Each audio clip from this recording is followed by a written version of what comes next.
Então, queridos, na última sexta-feira, estão lembrados, nós falamos sobre aquelas características, concluímos, né?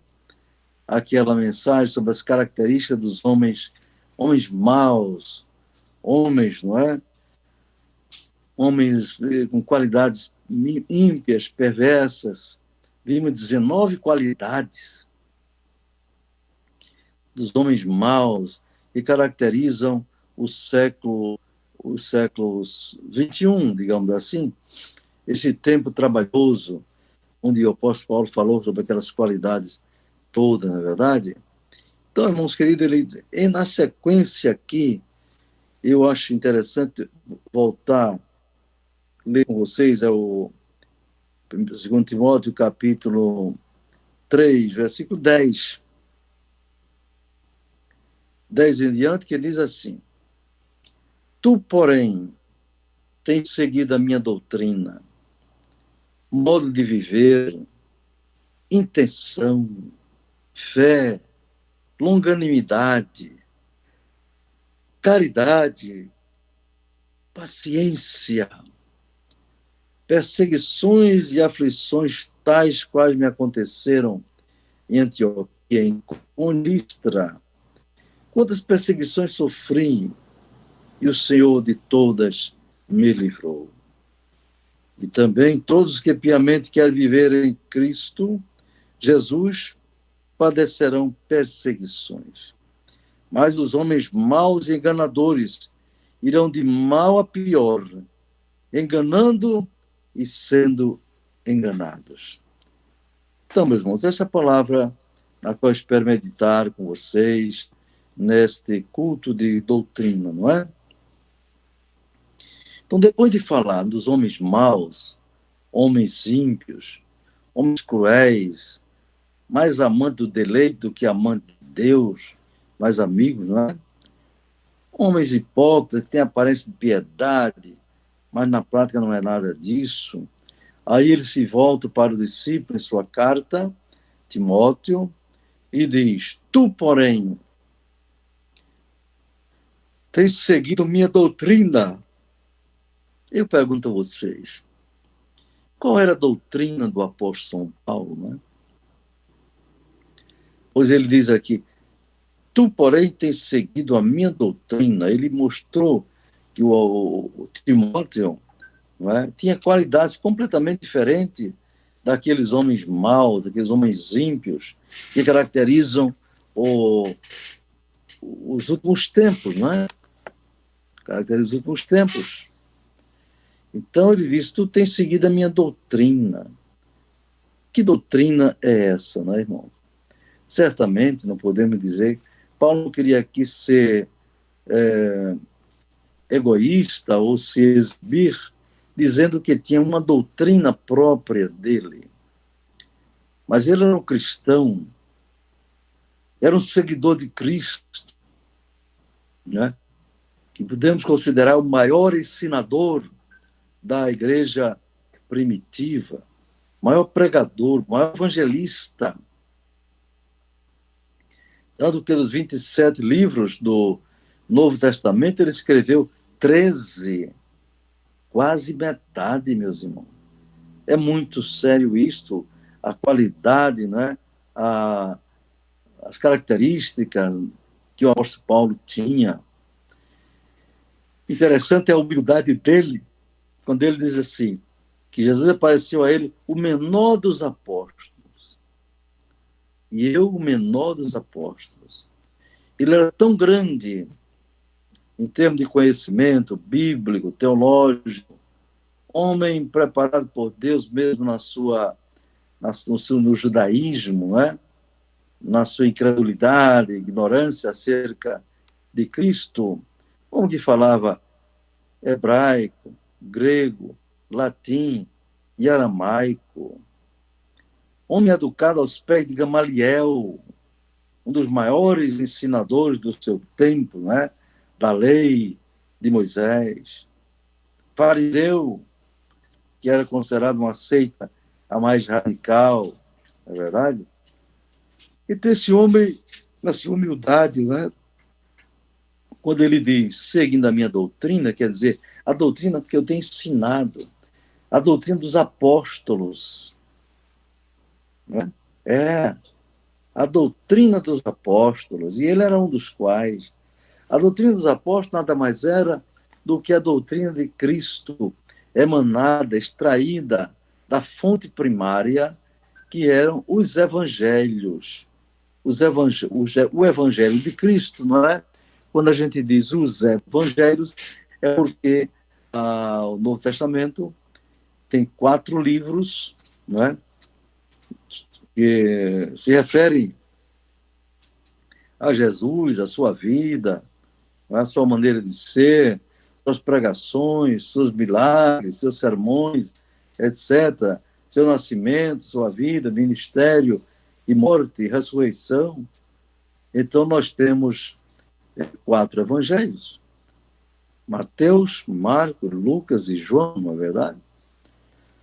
Então, a doutrina dos apóstolos se baseava, era a doutrina com base dos evangelhos, ou no evangelho de Cristo, expresso de 4 maneiras, não é? De 4 formas diferentes, estilo diferente. Os 3 evangelhos, Mateus, Marcos e Lucas, são chamados evangelhos sinóticos. Sinóticos é uma palavra que é grega, vem de 2 palavras, sin e óticos, quer dizer, a mesma visão. Tem a mesma visão. Já o evangelho de João é bem diferente deles, né? O estilo, a maneira do apóstolo transmitir, etc. Mas todos os 4 formavam o evangelho, né? Então, toda a doutrina dos apóstolos, ela emanava dos evangelhos. Eu vi um ensino de bibliologia em que o autor dizia que o Novo Testamento era dividido em livros históricos, epístolas e livro profético, Apocalipse. Eu discordei disso. Os evangelhos não são apenas um livro de biografia, de história de Jesus. Não. Ali está a essência da doutrina de Cristo, irmãos. Os evangelhos.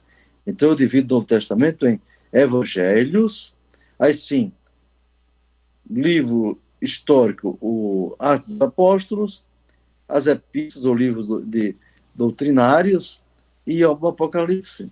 Mas os evangelhos são ao mesmo tempo, são doutrinários, são ao mesmo tempo proféticos. Entende, irmão? São doutrina, são fonte de doutrina primária.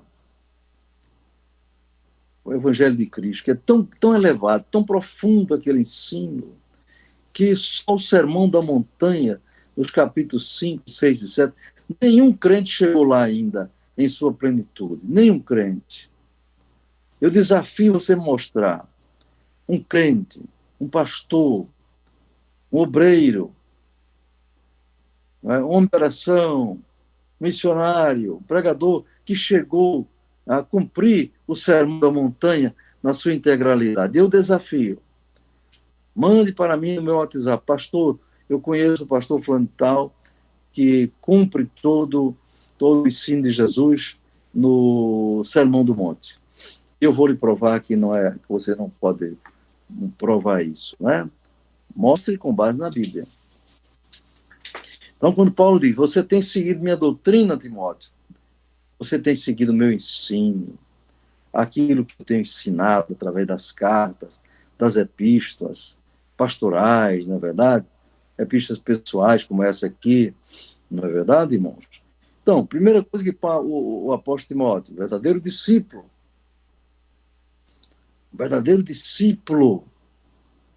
né? Seguir a doutrina, tu segues o meu modo de viver.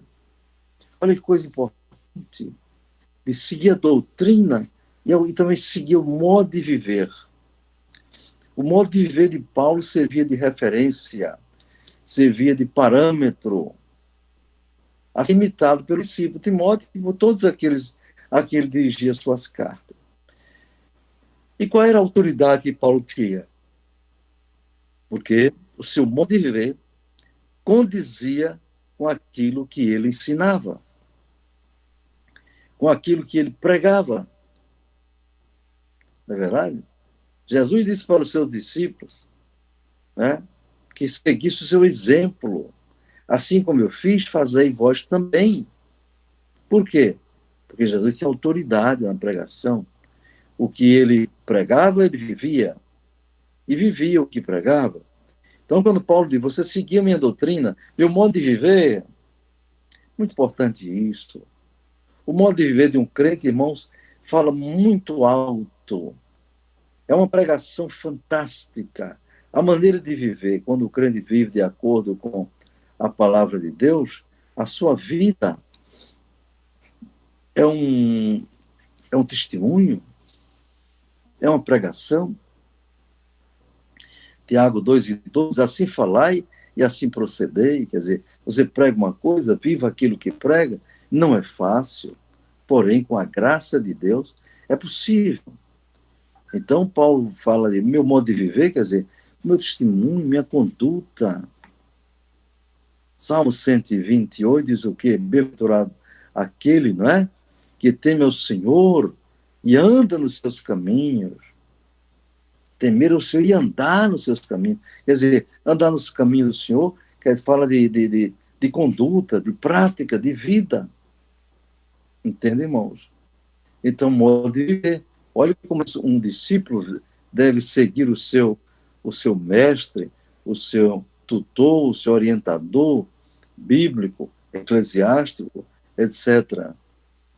Segue a doutrina e segue o modo de viver. Por quê? Porque o modo de viver condiz com a doutrina. Terceira coisa, tu segues a minha intenção. Aí é complicado a gente explicar, não é, irmão? Seguir a minha intenção. Você já pensou, irmãos queridos? Seguir a intenção. Intenção é uma coisa, é algo assim, que você não vê. Digamos, é algo subjetivo. Tu segues a minha intenção. Naturalmente, o apóstolo demonstrava de alguma forma qual eram os seus objetivos, qual era a sua intenção, né? De tal forma que o discípulo observava e o discípulo Timóteo absorvia. E ele disse também, você tem seguido a minha fé. Você tem seguido a minha fé, tem seguido a minha doutrina, o meu modo de viver, a minha intenção, a minha fé. Que coisa importante, né, irmãos? Como o apóstolo Paulo foi um grande obreiro, um grande ensinador. Né? Ele que foi o perseguidor do evangelho. Ele disse que não era digno de receber a Jesus na sua vida, porque ele perseguiu o evangelho. Mas Jesus o escolheu. Jesus o escolheu para ser testemunha dele, não é verdade? Para proclamar sua palavra entre pessoas pobres, pessoas de classe média, pessoas ricas. Na verdade, na época dele, só tinha duas classes, a classe dos servos e a classe dos senhores, entendeu? Dos nobres e dos escravos, do senhor, dos servos, etc. Hoje não, graças a Deus, a estratificação social é maior. Você tem classe A, B, C, D, E, etc. Os comunistas, pensam que engana todo mundo, querem implantar o socialismo quando eles dizem que haverá uma só classe de pessoas. Isto é vergonhoso, meus irmãos. Isso não tem o menor sentido, porque as pessoas são diferentes, viu? As pessoas são diferentes por natureza, por temperamento, por capacidade, por habilidades, etc. Agora, eles são tão desonestos que dizem, não vai ter a ditadura do proletariado. Conversa fiada. Todo partido comunista teve a ditadura e sempre tem a ditadura. Os ditadores sempre enriquecem, sempre vivem babescamente, enquanto o povão, eles distribuem a miséria. Eles concentram a riqueza e distribuem a miséria. Então, no tempo de Paulo, não é? Só tinha isso. Os senhores e os servos. E Timóteo era um servo de Deus, não é verdade? A minha intenção, a minha fé, você segue, Timóteo. A fé de Paulo era como era a fé dele? A fé de Paulo era a fé genuína em nosso Senhor Jesus Cristo. Foi ele quem mais falou sobre fé, né? Ele disse que nós devemos imitar a fé dos nossos pastores, né? Ele disse que é pela fé que estamos de pé. A fé, né? Lá em Hebreus diz que a fé é o firme fundamento das coisas que se esperam e a prova das coisas que se não veem. Essa é a fé no sentido mais profundo, mais amplo. Fé para ver a operação de milagres, mas para a sua fé em modo geral, né? A fé para a salvação, a fé em Deus, a fé em Jesus Cristo, a fé no Espírito Santo, a fé na palavra de Deus, não é? Ele diz, pela fé estamos em pé, graças a Deus. E ele diz em Efésios capítulo 2, versículo 8 e 9, na verdade, porque pela graça sois salvos, por meio da fé. Isto não vem de vós, é dom de Deus. Não vem das obras para que ninguém se glorie. Então, Paulo tinha uma vida, tinha um ensino, tinha um testemunho tão grande que o apóstolo imitava a fé dele. E dizia, também tem seguido a minha longanimidade. Seguido a minha longanimidade. O que é isso? Aí, se você vai para Gálatas, capítulo 5, versículo 22, o apóstolo Paulo fala sobre o fruto do Espírito, entre os quais está a longanimidade. Vamos rememorar? O fruto do Espírito é amor, gozo, paz, benignidade, longanimidade, bondade, fé, mansidão e temperança. Longanimidade vem de duas palavras, de longo e ânimo. Longo ânimo. Longanimidade quer dizer a paciência para suportar as coisas adversas. E, sobretudo, suportar os defeitos dos outros. Longânimo. Graças a Deus que nosso Deus, a Bíblia diz que ele é longânimo e grande em benignidade. Ô, irmão, se Deus não fosse longânimo para suportar as nossas fraquezas, nenhum de nós estaria pé, nenhum de nós estaria vivo, não é verdade?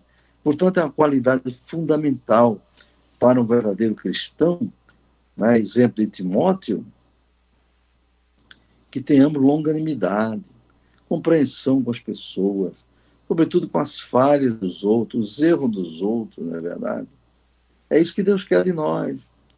Colossenses 3:13 diz, se alguém tem queixa um do outro, perdoai uns aos outros, assim como Cristo também vos perdoou a vós. Isso é longanimidade, irmãos. Então, Paulo dizia que Timóteo imitava a longanimidade. E Deus nos ajude a ser longânimo, né? Porque ter a paciência para suportar os defeitos, os problemas que nos vêm. Alguém chama isso hoje modernamente resiliência. Fulano é resiliente, ele sabe suportar os problemas, as adversidades, as pressões. Crente não pode ser pavio curto, não. Você já ouviu falar quando alguém tem alguma dificuldade no relacionamento, alguém diz uma coisa que você não gosta, você deve contar até 10. 1, 2, 3, 9, 10. Pois a longanimidade, você tem que contar até 100. Ah, Jesus, é preciso ter muita graça. Graça. A longanimidade do crente faz parte do amor. Lá em 1 Coríntios, capítulo 13, né? O capítulo que fala do amor, diz, o amor tudo suporta, tudo crê, tudo espera, não se irrita. Hã? Você não se irritar, você tem que ser muita graça, tem muito controle emocional. Aí onde entra o outro fruto do Espírito chamado temperança, quer dizer, domínio próprio, equilíbrio, tá certo? Aí o apóstolo de longanimidade. Aí passa para outra qualidade de Timóteo, que ele imitava do apóstolo. Caridade. Ah, meus irmãos, essa qualidade aqui, eu considero a doutrina mais difícil de ser praticada, é a doutrina da caridade.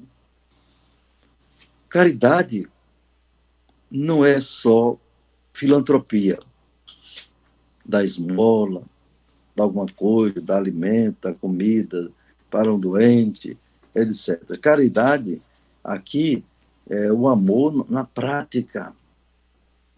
E o amor que você pratica, desenvolve, com, debaixo do amor de Deus, do amor ágape. Você só pode exercer essa caridade que fala aqui o apóstolo se você tiver o amor ágape, o amor de Cristo, o amor de Deus. Se você não tiver, você não consegue. É aquele amor de 1 Coríntios, não é? Que o apóstolo diz, ainda que eu falasse a língua dos homens, dos anjos, e não tivesse caridade, nada seria. Ainda que eu tivesse o dom de profecia, ainda que eu tivesse toda a ciência, conhecesse todos os mistérios, mas não tivesse amor, nada seria. Uma caridade que Paulo fala aqui não é o amor humano simplesmente, não é? Todos os amores humanos são importantes, são sérios, por exemplo, o amor paternal, de pai para filho, o amor filial, de filho para pai, o amor conjugal, na verdade, entre marido e mulher, o amor fraternal, o amor entre irmãos, tudo isso é bom, é indispensável na nossa vida, mas aqui está falando de caridade, é muito mais do que isso. Tem tudo isso e muito mais. Uma pessoa pode ter, por exemplo, um amor filantrópico e não ter essa caridade. Alguém pode ter um amor pela esposa e não ter essa caridade que Timóteo tinha. Pode dar muita esmola e visitar os enfermos e não ter essa caridade. Essa caridade aqui é o amor no nível superior. Se você quiser saber, vá lá no capítulo 13 de Coríntios e você vai ver. Eu quero ver alguém tirar 10 ali. Tira não. Quando diz assim, não se irrita, irmão, meu temperamento é sanguíneo, misturado com fleumático, não é? Graças a Deus que tem prevalecido, com a graça de Deus, o lado fleumático, de fleuma, de calma, né? Graças a Deus. Mas tem um lado sanguíneo. O lado sanguíneo é aquele que a gente se irrita, o sangue sobe para a cabeça e às vezes diz até o que não deve. Quero ver alguém passar nisso, né? O amor, tudo crê, tudo espera, tudo suporta, não se irrita, não suspeita mal, etc. Meu Deus, terrível, tremendo. Aí o apóstolo, nesse versículo 10, diz, tu tens seguido a minha longanimidade, a caridade e a paciência. Mas espere, longanimidade não é paciência? É. Só que paciência aqui é paciência no sentido mais geral. E longanimidade é no sentido de suportar as dificuldades, as pressões e, sobretudo, o relacionamento ruim de outras pessoas. Não é? Então, queridos irmãos, essa é a palavra. Mas aí, quando ele passa para o versículo seguinte, ele diz, perseguições e aflições, ele não desabafa. Tais quais me aconteceram em Antioquia, em Icônio e Listra. Quantas perseguições sofri, e o Senhor de todas me livrou. Paulo é um exemplo não somente para o ensino, a doutrina, a fé, os dons, fruto do Espírito, mas é um exemplo, meu irmão, de sofrimento. Ele sofreu demais. Ele diz, eu passei uma noite, tantos dias, aliás, uma tempestade, sem ver terra, sem ver nada, né? Terrível. Sofreu prisões, tortura, foi espancado 40 vezes, não é verdade? Sofreu demais, mas ele diz, mas o Senhor me livrou de todas. A Bíblia diz no Salmo 34, né? O anjo do Senhor acampa-se ao redor dos que o temem e os livra. Ele livra. Mas, pastor, por que ele não livrou o irmão fulano assim, assim? Não entendemos. Mas temos que saber que tudo que Deus faz, ou deixa de fazer, ele é soberano e ele não comete injustiça, não é? Então, aí ele passa e diz, vou terminar com esse versículo. Mas, quando você viu mais, aliás, antes de falar no mais, aqui no versículo 13, vai lá em Mateus capítulo 5, 10 a 12. Mateus capítulo 5, versículo 10 a 12. Vai comigo, irmão, lá Mateus capítulo 5, 10 a 12. É quando fala sobre o sermão da montanha, né? Aí Jesus fala sobre as diversas bem-aventuranças, na verdade. Bem-aventuranças, e no versículo 10 ele diz assim: bem-aventurados que sofrem perseguição por causa da justiça, porque dele é o reino dos céus. Paulo disse que sofreu muita perseguição. Ele foi um bem-aventurado. Bem-aventurados sois vós quando vos injuriarem e perseguirem, e mentindo disserem todo mal contra vós por minha causa. Está vendo? Quando perseguir, isso é o mal, por causa de Jesus, é bem-aventurado. E o 12 ele diz: exultai e alegrai-vos, porque é grande o vosso galardão nos céus, porque assim perseguiram os profetas que foram antes de vós. Então, Paulo dizia que Timóteo imitava ele, não é? Por todas as qualidades que já vimos, e diz então que todos que piamente querem viver sofrerão perseguição. Eu nunca vi realmente um crente relaxado, um crente carnal ser perseguido, não. Nos meus anos de ministério já vi crente santo, crente fiel, mulher santa, mulher fiel a Deus ser perseguido ou perseguida. Entendeu? Eu não sou melhor do que ninguém. Mas sofri, irmãos, perseguição tremenda. Minha esposa está aqui ao meu lado, aqui nessa biblioteca, e ela se lembra de quanto eu sofri. Foi tanta perseguição, não é? Que eu sofri um estresse tão profundo, né? A gente chamava de estafa mental, tão profunda que passei 3 anos tomando remédio controlado. E naquela depressão terrível, eu tive que sair de todos os carros da igreja, tive que sair de sala de aula na universidade, eu era pró-reitor, tive que me afastar do cargo, Deus me poupou, né? E só pude voltar depois de alguns meses, quando já tomava bastante remédio controlado. Entende? Sofri perseguição, mas Deus me deu vitória. Deus me deu vitória. Não vou dizer que Deus castigou alguns perseguidores, matou eles, não. Mas os principais perseguidores já não estão mais entre nós. Já não estão mais entre nós, entende? Não vou dizer, não, Deus matou ele porque ele perseguiu. Não. Deus chamou a eternidade, certamente, porque o tempo terminou. Deus é que sabe.